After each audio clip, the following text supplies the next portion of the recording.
Welcome to the Inc. Productivity Tip of the Day. Today's tip. In the largest ever study of personality, researchers revealed the secret to success. It all starts with one surprising word. An expert opinion by Justin Bariso, author of EQ Applied. How far would you go in life if you could see yourself the way others see you? Identify your strengths and maximize them. Know your weaknesses and get better at them. According to researchers, answering questions like these holds the key to success. Earlier this year, psychology researchers Michael Wilmot, Brenton Wiernick, and Denise Wuns published what many are saying is the largest analysis of personality research in history, summarizes findings from over 3,300 studies representing over 2.25 million participants. Their work is known as a meta-analysis, a meta-analysis of meta-analyses, and focuses on the relationship between personality traits and variables associated with life success. To date, it's the largest analysis of this type. The researchers' conclusion: there is no single definition for success. Success takes many forms, and people achieve it in different ways. But understanding the role your personality plays can help you achieve the success you're seeking. So, how do you find the secret to your version of success? It all starts with a surprising word. Ocean.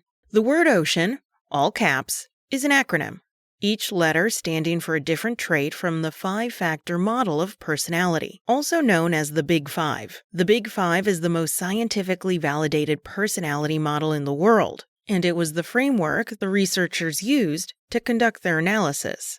What does the word ocean stand for, and how can you use it to better understand yourself, build self-awareness, and become more successful? Let's take a closer look at the Big Five and see how you can use it to get to know yourself. The acronym OCEAN stands for the following: openness to experience, how open you are to trying new things; conscientiousness, how structured, organized, and committed you are to your work; extroversion, how you get energy, whether from being alone with your thoughts, introverted, or being with others; extroverted. Agreeableness, how you deal with others, whether you strive for harmony or tend to voice your opinions even if different from others. Neuroticism, or emotional stability, how strongly you tend to negative emotions. It's important to know that these traits exist on a spectrum, meaning you will likely lean toward one end or the other. For example, being more or less open than average, more or less conscientious, and so on.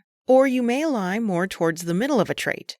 As you can imagine, personality is complex, and the study of personality isn't an exact science. Further, as the researchers concluded, there's no single personality that leads to success in all things. However, your unique combination of traits will determine your personality, which determines your tendencies, which in turn determines your strengths and your weaknesses. The key to building self-awareness is to start learning where you sit on each of those traits. You also want to learn how your personality traits work together and influence your thinking and decision-making. For this, a personality assessment is a good starting point.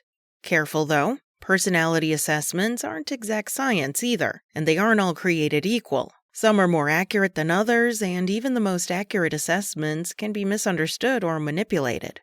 I recommend taking multiple assessments, and then learning more about what each trait looks like in real life. This will serve as a foundation of understanding. You can then build on that foundation as you continue to learn and monitor your own thoughts and behaviors. This is why my own personality course, Get to Know Yourself, provides access to multiple personality assessments, short training lessons, and a journal to start recording your observations and learnings. For example, let's say you score high in openness. You're naturally curious and adventurous. You probably love to travel and you enjoy learning new things. That openness serves you well at work, as you're willing to tackle new challenges. But that same trait can also cause you to become easily bored or distracted, or to suffer from shiny object syndrome. Or let's say you score high in conscientiousness. You're typically structured, organized, responsible, and hardworking. You stick closely to rules and take seriously commitments you've made to others. At the same time,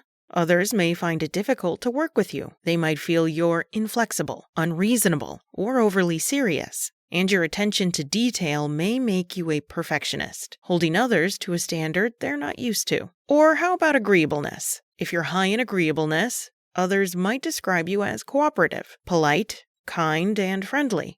All good things.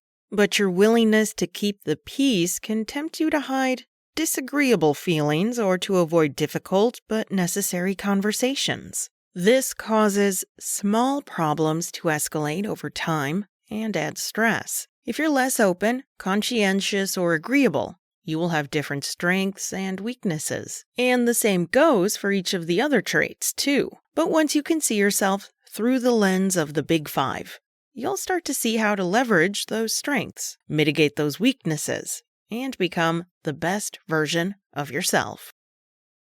That's it from Inc. You can find more expert opinions from today's top business coaches at Inc.com. Come back tomorrow for another tip from Inc.